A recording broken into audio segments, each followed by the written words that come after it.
Assalamualaikum warahmatullahi wabarakatuh.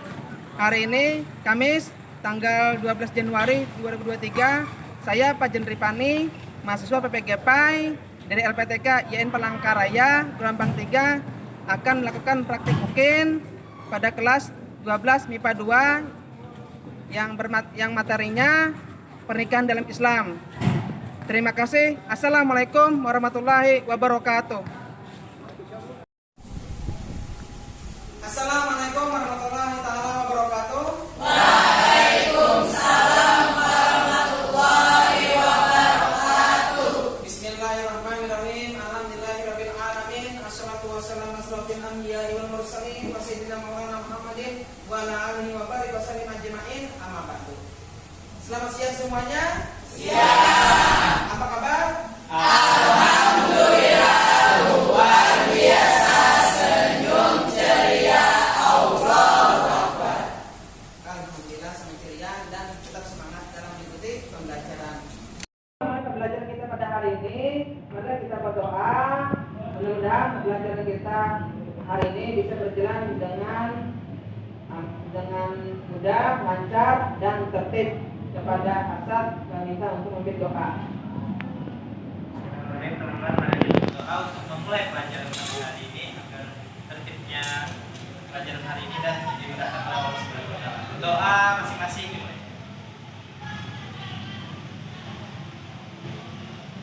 Amin. Doa selesai. Sebelumnya kita hadir dulu. Ahmad Bidan Ramadhani, Adania Ramadhani, Amanda Zahra, Amrul Mustahab, Atina Tri Utami, Citra Arifia, hadir. Alhamdulillah semuanya bisa berhadir pada pembelajaran hari ini.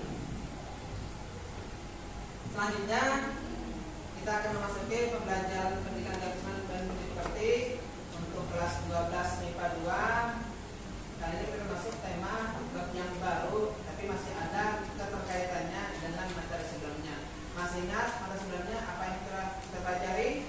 Menjauhi pergaulan bebas dan perbuatan zina. Betul. Masih ingat kenapa kita harus menghindari perbuatan zina? Dosa. Lagi? Masuk neraka. Perbuatan tercela. Sia-sia Pak, sia-sia. Iya, itu sia-sia. Dan bisa merusak garis Keturunan. Tuh, ya itu pasti. Kita mempelajari kemarin itu mempelajari tentang menghindari perbuatan zina. Itu sudah tertera dalam Quran surah Al-Isra ayat 2 yang artinya, dan janganlah kamu mendekati zina karena perbuatan zina itu adalah perbuatan yang keji dan jangan terburuk. Allah telah memerintahkan kita untuk menjauhi apalagi melakukannya. Karena mendekati pun sudah akan masuk ke ranah sifat tercela tersebut. Oleh karena itu, jalan satu-satunya untuk menghindari perbuatan zina tersebut adalah melakukan pernikahan bagi orang-orang yang sudah mampu, dewasa dan mampu. Oleh karena itulah pada hari ini materi yang akan kita belajar kali ini adalah judulnya pernikahan dalam Islam. Nah, pernikahan dalam agama Islam. Sini, Bapak tanya, ada yang tahu apa itu pernikahan? Menggabungkan dua manusia Pak. Maksudnya tuh menggabungkan dua keluarga yang berbeda. Bukan keluarga yang berbeda. Ya, Naila? Bukan sama, yang betul lagi yang lain? Batin antara seorang laki-laki dengan perempuan yang bukan muhrim sebagai suami istri dengan tujuan membina suatu rumah tangga yang bahagia berdasarkan tuntunan Allah. Masya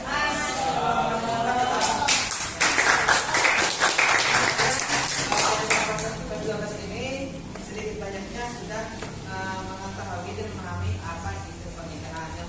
Menelaah ketentuan pernikahan berdasarkan agama Islam.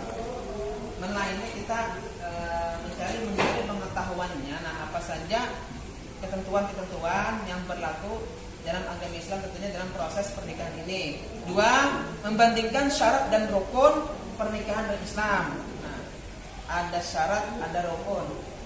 Nah, jadi perbandingannya di sini kita sama kita akan pelajari. 3. Merumuskan prinsip pernikahan dalam Islam. Merumuskan artinya menjabarkan. Nah, ya kan? Apa sih yang sesuai urutannya, ketentuannya akan seperti yang nomor 1 itu dalam pernikahan. Kemudian yang keempat, ini menunjukkan pelaksanaan pernikahan dalam Islam. Ini nantinya kalian akan berbagi kelompok dan melakukan praktek pernikahan. Nah, bagaimana kita menggambarkan bagaimana pernikahan dalam itu seperti apa. Nah, yang jelas kita berbeda dengan proses pernikahan dari tradisi agama yang lain. Karena Islam itu sudah ada dari zaman Rasulullah, sudah diajarkan pernikahan itu seperti apa menurut syariat Islam. Kemudian kita masuk ke ranah peta konsep. Nah, peta konsep ini yang pertama ini perkawinan, ketentuan perkawinan. Nah, menurut Undang-Undang Nomor 1 Tahun 1974. Bagian bawahnya ada pengertian secara bahasa dan istilah. Bagian di bawahnya ada ketentuan hukum Islam dan bagian bawahnya lagi ada dalil akdi perkawinan. Kemudian selanjutnya ini makna pernikahan dalam Islam. Maknanya bisa kalian baca. Nah, di sini Bapak jelaskan apa yang dimaksud dengan makna pernikahan dalam Islam. Ini dari bahasa Arab yaitu al-jam'u atau artinya bertemu, berkumpul. Nah, secara istilah nikah ialah suatu ikatan lahir batin antara seorang laki-laki dan perempuan untuk hidup bersama dalam suatu rumah tangga melalui akad yang dilakukan menurut hukum syariat Islam. Nah, ketika seorang yang ingin melakukan pernikahan ini harus melakukan akad dulu. Akadnya sebagai bukti sahnya dia telah melakukan pernikahan. Dalam kompilasi hukum Islam dijelaskan bahwa perkawinan adalah pernikahan, yaitu akad yang kuat atau mifakan galizan untuk mentaati perintah Allah SWT dan melaksanakannya merupakan ritual ibadah. Sementara itu, menurut Undang-Undang Nomor 1 Tahun 1974 tentang perkawinan pasal 1 dijelaskan bahwa perkawinan ialah ikatan lahir batin antara seorang pria dengan seorang wanita sebagai suami istri dengan tujuan membentuk keluarga yang kekal dan bahagia berdasarkan ketuhanan yang Maha Esa. Nah, lanjutannya, keinginan untuk menikah adalah fitrah manusia. Hal itu berarti sifat pembawaan manusia sebagai makhluk Allah SWT. Setiap manusia yang dewasa dan sehat jasmani rohaninya pasti membutuhkan teman hidup yang berlainan jenis. Teman hidup yang dapat memenuhi kebutuhan biologis, yang dapat dicintai dan mencintai, yang dapat mengasihi dan dikasihi, yang dapat diajak bekerja sama untuk mewujudkan ketentraman, kedamaian dan kesejahteraan hidup berumah tangga. Nah, jadi mendamaikan memberikan kedamaian kehidupan kita. Nah, makanya saya pernikahan ini adalah mengatur segala pola pikiran dan tindakan manusia. Nah, ini kenapa? Karena dalam pernikahan ini banyak beberapa hikmah yang didapat. Nah, yang pertama yaitu menaikkan derajat manusia, harkat dan martabatnya. Dan yang kedua, ini menambah rezekinya. Yang ketiga adalah memperpanjang umurnya alias selalu diberikan kesehatan oleh Allah SWT.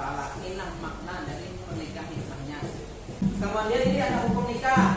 Nah, bisa kalian baca dan kalian telaah. Ada A, B, C, D, E, ada 5 di sini hukumnya. Nah, yang pertama ini jaiz atau mubah, artinya boleh dilakukan, dibolehkan. Inilah yang menjadi dasar hukum nikah dasarnya. Nah, dua, yang B yang wajib. Nah, ini ada dua wajib, yaitu orang yang telah mampu, yaitu tersanggup menikah. Bila tidak menikah, khawatir ia akan terjerumus ke dalam perzinahan. B, sunat, yaitu orang yang sudah mampu menikah tetapi masih sanggup mengendalikan dirinya dari godaan yang menjurus kepada perzinahan. Kemudian yang D, makruh, yaitu orang yang akan melakukan pernikahan dan telah memiliki keinginan atau hasrat tetapi ia belum mempunyai bekal untuk memberikan nafkah tanggungannya. Kemudian ini yang terakhir, nah, haram. Nah, kenapa ada haram? Yaitu orang yang akan melakukan pernikahan tetapi ia mempunyai niat yang buruk, seperti niat menyakiti perempuan atau niat bermainnya. Ini mungkin bagi orang yang mempunyai sifat mudah marah atau temperamen, karena pasti ada yang tidak terzolimi, terutama untuk kaum wanita dulunya.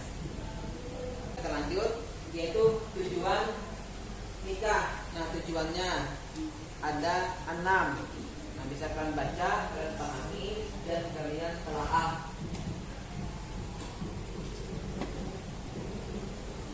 Makanya kan kalau orang melakukan pernikahan, banyak doa-doa dari kerabat atau teman-temannya ketika berhadir ke acara resepsi pernikahannya, yaitu sakinah, mawaddah, dan warahmah. Nah, di sini tujuan itulah bagian dari tujuan doa bagi orang yang sudah menikah.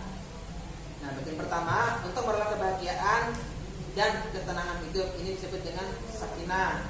Ketentraman dan kebahagiaan adalah idaman setiap orang.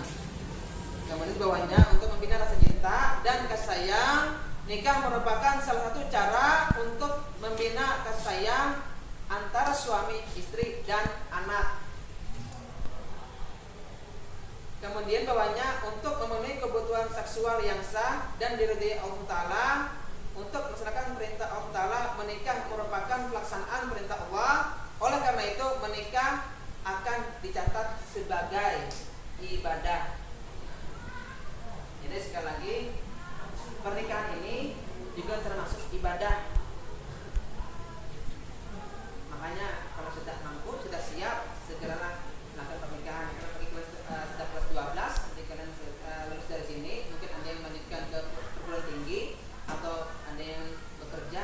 Nah, berikutnya babak yang akan datang, kalau ada orang yang sudah siap kalian pindah atau yang ingin meminang kalian, kalau orang yang baik, yang akan seiman dan bertanggung jawab, itu bisa kalian jadikan sebagai pokoknya ini mengikuti sunnah Rasulullah SAW, yaitu sunnah Nabi, ujar Nabi. Pada saat melakukan pernikahan, maka dia telah menjalankan sunnahku yang paling besar dari Nabi. Kemudian yang terakhir bawahnya adalah untuk memperoleh keturunan yang sah, artinya mendapatkan anak, ya kan? Ini karena orang menikah ini bila punya anak, menikah anaknya itu masih tetap mendapatkan nasab atau gas keturunan dari ayah ibunya secara sah, ya kan? Beda dengan anak yang hasil zina, itu putus keturunannya secara agama. Kalau yang sudah menikah, nah itu sudah sah.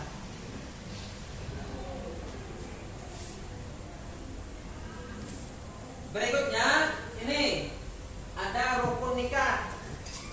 Ada 5 di sini yang perlu kalian ketahui, perlu kalian cermati. Yang pertama itu harus ada calon mempelai laki-laki.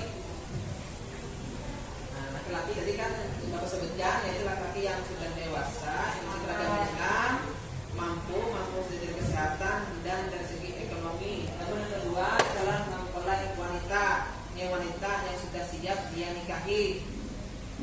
Yang ketiga, adanya wali. Nah, wali nikahnya, wali nikah ini adalah harus, yaitu ayah kandung dari mempelai wanita tersebut. Kemudian yang keempat, 2 orang saksi. Ini 2 orang saksi laki-laki yang beragama Islam dan dewasa. Kemudian kelima, ada ijab dan qabul. Nah, di belakangnya ada gambar dua buku warna biru sampai merah. Nah, inilah bila orang sudah melakukan pernikahan dan melakukan tanda tangan setelah ijab kabul, maka dia mendapatkan kedua buku ini, satu buku untuk istri, satu buku untuk suami, sebagai bukti bahwa dia telah melakukan pernikahan secara sah di mata agama dan negara. Nah, ini contoh di video foto pada layar PPT ini. Kemudian ini dalil tentang pernikahan, yaitu Quran surah An-Nur ayat 32. A'udzubillahi minasyaitonirrajim. Bismillahirrahmanirrahim. Wa ankihul ayyama minkum wash-shalihina min ibadikum wa imaikum iyakunu fuqara yughnihimullahu min fadlihi wallahu wasi'un 'alim. Artinya, dan nikahkanlah orang-orang yang masih membujang di antara kamu, dan juga orang-orang yang layak menikah dari hamba-hamba sahayamu yang laki-laki dan perempuan. Jika mereka miskin, Allah akan memberi kemampuan kepada mereka dengan karunia-Nya, dan Allah maha luas pemberiannya, maha mengetahui. Nah, ini juga perintah dari Allah bahwasanya, nah, nikahkanlah artinya kepada orang-orang yang sudah layak untuk menikah, sudah mampu untuk membina rumah tangga. Di belakang tulisan dari ini juga gambar bagian dari mahar. Nah, mahar ini juga disebutkan ketika proses ijab qabul, disebutkan oleh walinya atau berwakil kepada penghulunya, kemudian dijawabnya kan oleh mempelai laki-lakinya. Ini namanya di belakang tulisan dari ini.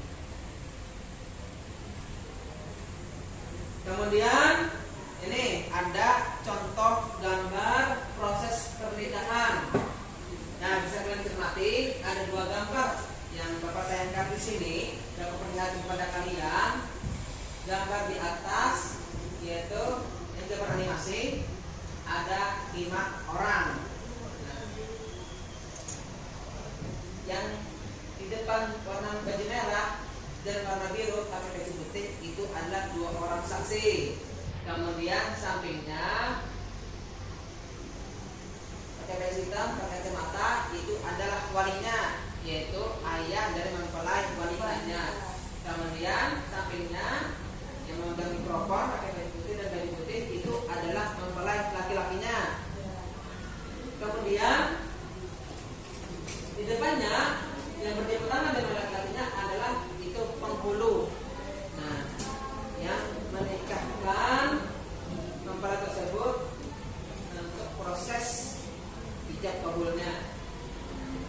Bila sudah ijab kabul dan dinyatakan sah oleh saksi, nah, lalu prosesnya adalah penyerahan mahar. Nah, contoh gambar di bawah ini adalah penyerahan mahar sebagai bukti bahwasanya suaminya memberi nafkah kepada istrinya. Nanti dari contoh gambar ini akan membagikan kalian menjadi 2 kelompok dan mempraktekkan yang proses ijab kabul seperti ini.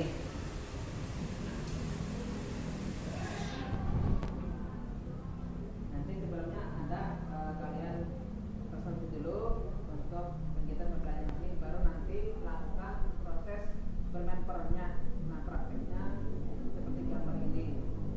Tolong simak dan perhatikan tayangan yang akan aku tampilkan. Baik masalah keinginan kita, yang harus dipertimbangkan adalah hajat pribadimu yang orang lain tidak bisa tahu kecuali dirimu sendiri.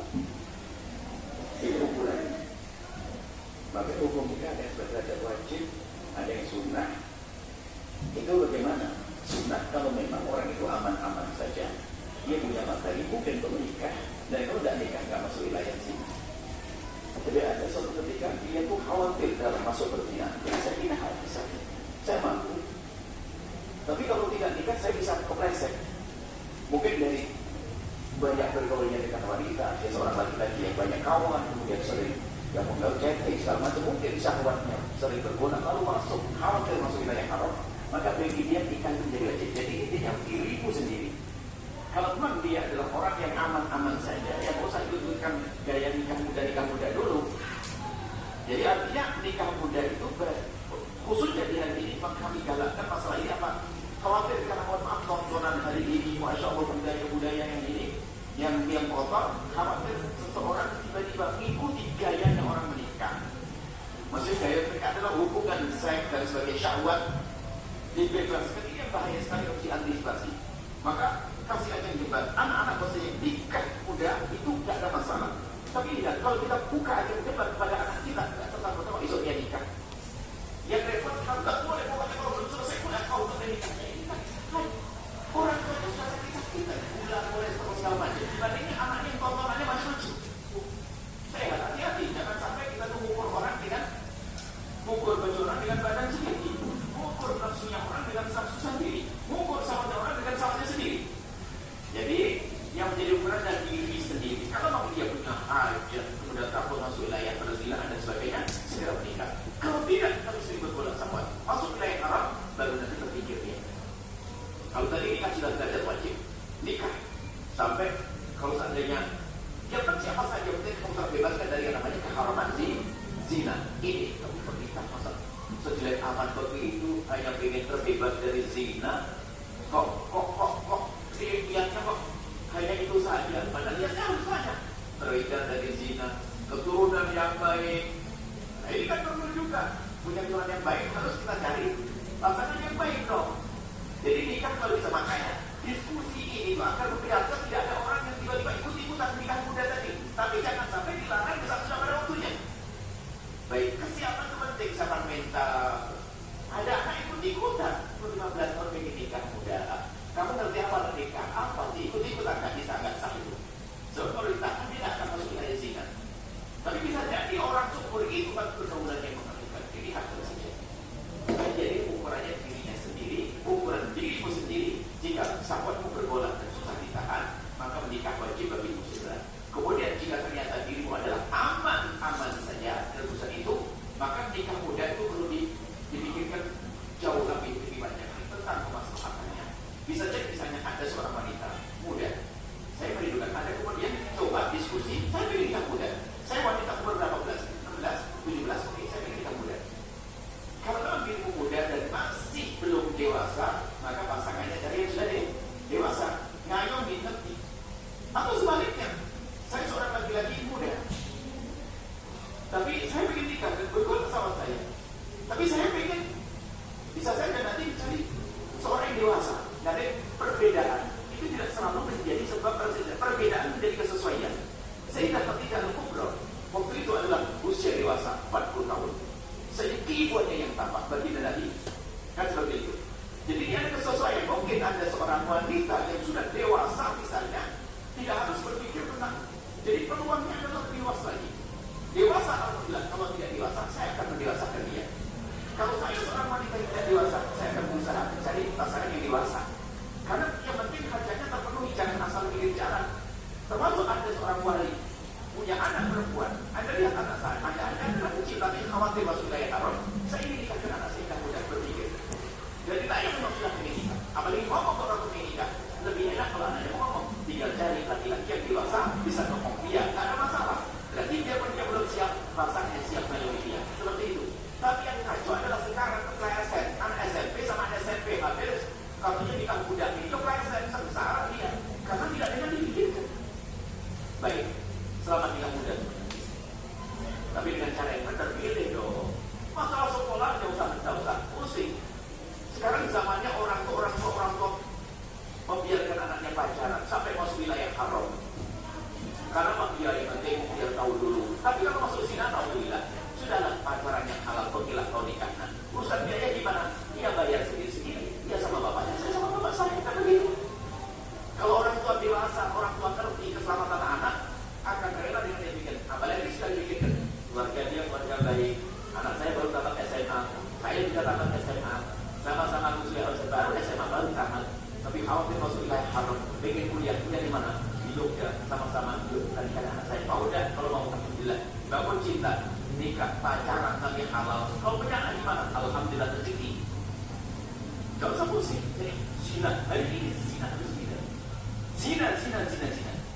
Kalau saja kehinaan di diri, kehinaan di keluarga, kehinaan di keturunan. Baik. Itulah tayangan video ceramah dari Buya yang bisa kalian ambil hikmah dan manfaatnya sebagai referensi kalian untuk mengikuti pelajaran temanya adalah pernikahan berislam.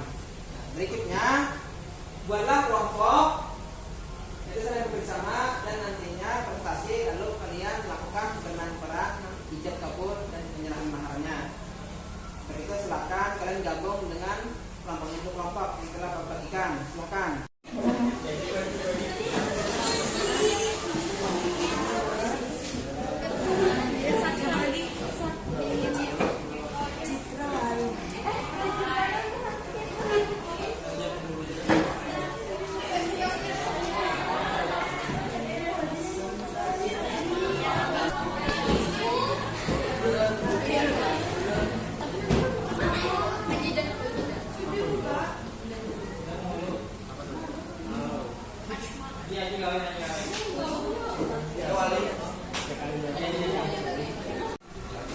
Apakah tugas kelompoknya selesai dikerjakan?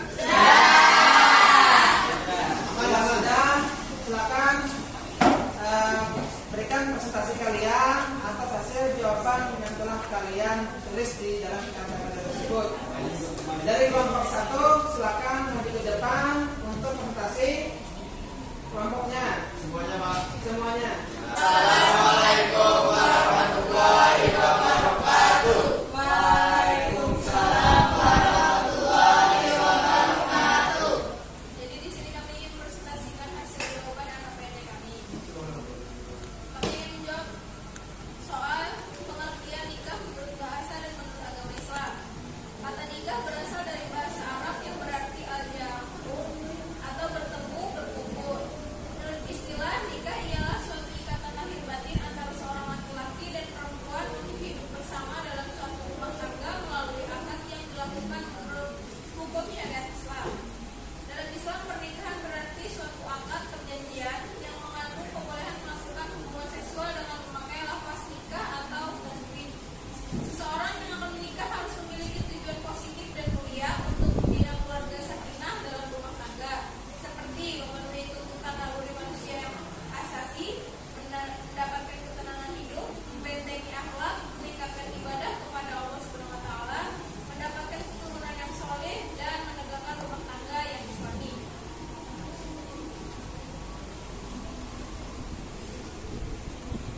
Pertanyaan kedua, hikmah melakukan pernikahan sebagai berikut. Pertama, pernikahan merupakan jalan keluar yang paling baik untuk memenuhi kebutuhan seksual. Dua, pernikahan merupakan jalan terbaik untuk memuliakan anak, memperbanyak keturunan, melestarikan hidup manusia, serta memelihara nasab. Tiga, pernikahan menumbuhkan naluri kebapakan dan keibuan yang menumbuhkan pula perasaan cinta dan kasih sayang. Keempat, pernikahan menimbulkan sikap rajin dan sungguh-sungguh dalam bekerja karena adanya rasa tanggung jawab terhadap keluarganya. Kelima, pernikahan akan mempererat tali kekeluargaan yang dilandasi rasa saling menyayangi sebagai modal kehidupan masyarakat yang aman dan sejahtera.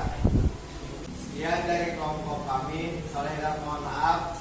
Assalamualaikum warahmatullahi wabarakatuh. Assalamualaikum warahmatullahi wabarakatuh. Waalaikumsalam warahmatullahi wabarakatuh. Dari kelompok 2 ingin mempresentasikan hasil LKPD dari kami, yaitu apa yang kamu ketahui tentang akad nikah dan jelaskan.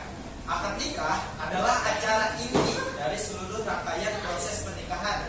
Akad nikah ini dimaknai sebagai perjanjian antara wali dari mempelai perempuan dan mempelai laki-laki dengan paling sedikit 2 orang saksi yang mencukupi syarat menurut syariat agama Islam. Dengan adanya akad nikah, maka hubungan antara 2 insan yang sudah bersepakat untuk hidup berumah tangga diresmikan di hadapan manusia dan Tuhan yang Maha Esa. dalam agama Islam untuk prosesi pernikahan yang sah ada 5 hal yang harus dipenuhi, yaitu adanya calon mempelai laki-laki dan calon mempelai perempuan, adanya wali dari mempelai perempuan, minimal 2 orang saksi, dan terakhir adalah ijab kabul. Jika 5 syarat di atas sudah dipenuhi, maka pernikahan pun sudah bisa dikatakan sah menurut agama. Tapi pernikahan juga harus melalui pihak KUA agar sah di mata hukum. Agar lebih jelas, prosesi akad nikah adalah pembukaan, khotbah nikah, ijab kabul, doa nikah, penandatanganan buku nikah, dan penutup. Yang kedua, kewajiban istri dalam kaitannya sebagai ibu rumah tangga. 1. Patuh dan taat pada suami dalam batas yang sesuai dengan ajaran Islam. Perintah suami yang bertentangan dengan ajaran Islam tidak wajib ditaati oleh seorang istri. Yang kedua, memelihara dan menjaga kehormatan diri dan keluarga serta harta benda suami. Yang ketiga, mengatur rumah tangga dengan baik sesuai dengan fungsi seorang ibu. 4. Memelihara dan mendidik anak terutama dalam pendidikan agama. Yang kelima, bersikap hemat, cermat, ridho, dan syukur serta bijaksana pada seorang suami. Alasan perbuatan zina itu dilarang oleh agama Islam adalah 1. Merusak garis keturunan yang mengakibatkan seseorang akan menjadi ragu terhadap nasab anaknya. 2. Menimbulkan kegoncangan dan kegelisahan dalam masyarakat karena tidak terpeliharanya kehormatan. Betapa banyaknya pembunuhan yang terjadi dalam masyarakat yang disebabkan karena anggota masyarakat itu melakukan zina. Merusak ketenangan hidup berumah tangga, nama baik seorang perempuan atau laki-laki yang telah berbuat zina. Menghancurkan rumah tangga, istri menjadi rusak. Istri bukanlah semata-mata sebagai pemuas hawa nafsu, akan tetapi sebagai teman hidup dalam berumah tangga dan membina kesejahteraan rumah tangga dan masa depan. 5. Merebaknya perzinahan di masyarakat menyebabkan perkembangannya penyakit kelamin seperti sifilis, raja singa, dan HIV/AIDS. Secara singkat, dapat dikemukakan bahwa perbuatan zina adalah perbuatan yang sangat keji yang menyebabkan kehancuran garis keturunan, menimbulkan kegoncangan, kegelisahan, merusak ketenangan hidup, menghancurkan rumah tangga itu sendiri, dan merendahkan martabat manusia. Terima kasih. Wassalamualaikum warahmatullahi wabarakatuh. Terima kasih kepada kelompok 2 yang telah menyajikan perbincangan dengan baik.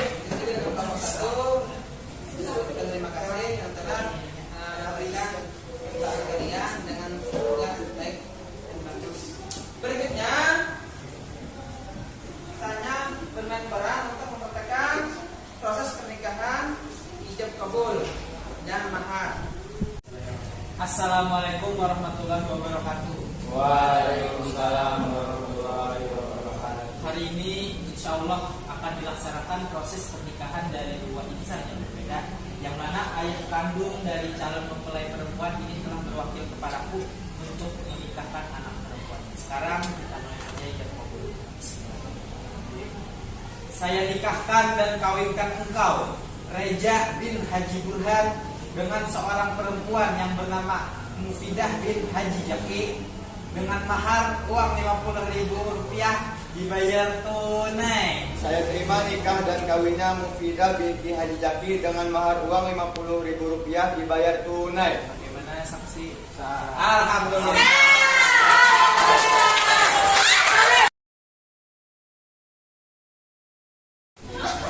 Assalamualaikum warahmatullahi wabarakatuh. Hari ini insya Allah dilaksanakannya proses pernikahan dari 2 insan yang berbeda, yang mana ayah kandung dari calon mempelai perempuan ini telah berwakil kepadaku untuk menikahkan anak perempuan. Bismillahirrahmanirrahim. Kita mulai saja ijab kabulnya. Saya nikahkan dan kawinkan engkau, Muhammad Arif bin Fahmi, dengan seorang perempuan yang bernama Siti Fatimah binti Haji Kadap, dengan mahar uang Rp50.000 dibayar tunai. Saya terima nikah dan kawinnya Siti Fatimah binti Haji Kadap dengan mahar uang Rp50.000 dibayar tunai. Saksi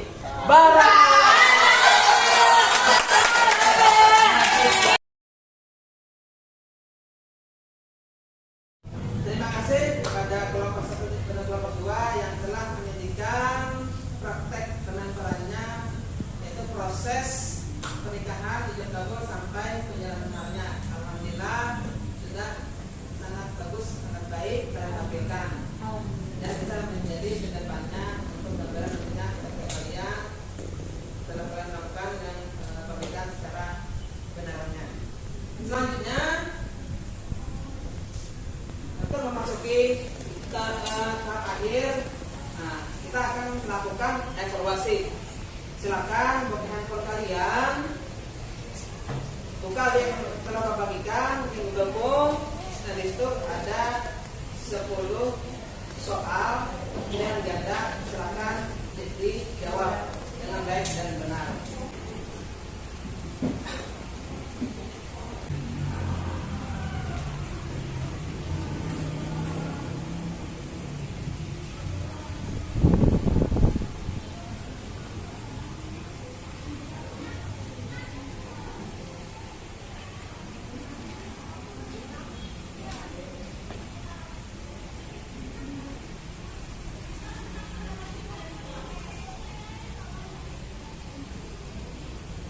Apakah tugas evaluasinya sudah selesai dikerjakan? Nanti Bapak cek hasil kerja kalian. Mudah-mudahan semuanya bisa menjawab dengan baik dan benar. Kita masuk ke refleksi. Apa kesimpulan kegiatan belajar hari ini? Ada yang bisa disampaikan?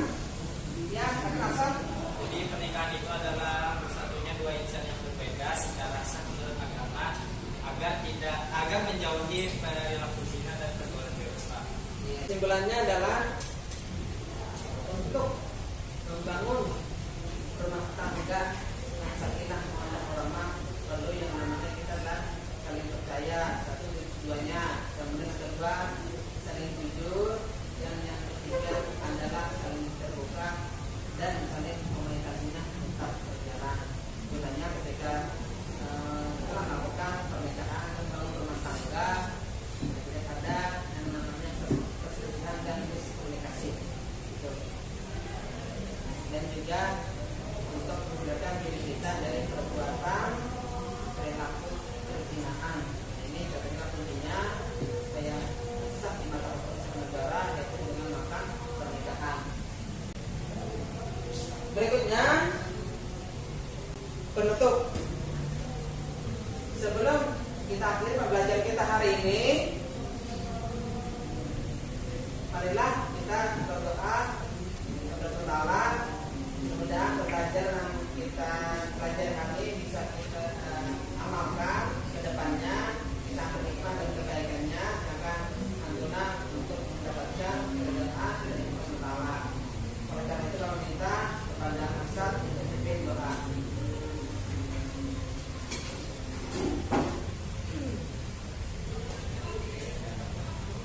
Bismillahirrahmanirrahim. Teman-teman, banyak berdoa agar materi yang diberikan Bapak bisa bermanfaat untuk kita dan kita dijauhi oleh perilaku perbuatan zina. Berdoa.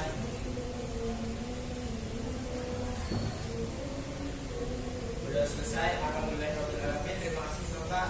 Dengan sudah adanya tadi, maka juga pembelajaran kita hari ini. Terima kasih semuanya. Mohon maaf pada kekurangan kesalahan. Wabillahi taufiq. Wassalamualaikum warahmatullahi wabarakatuh.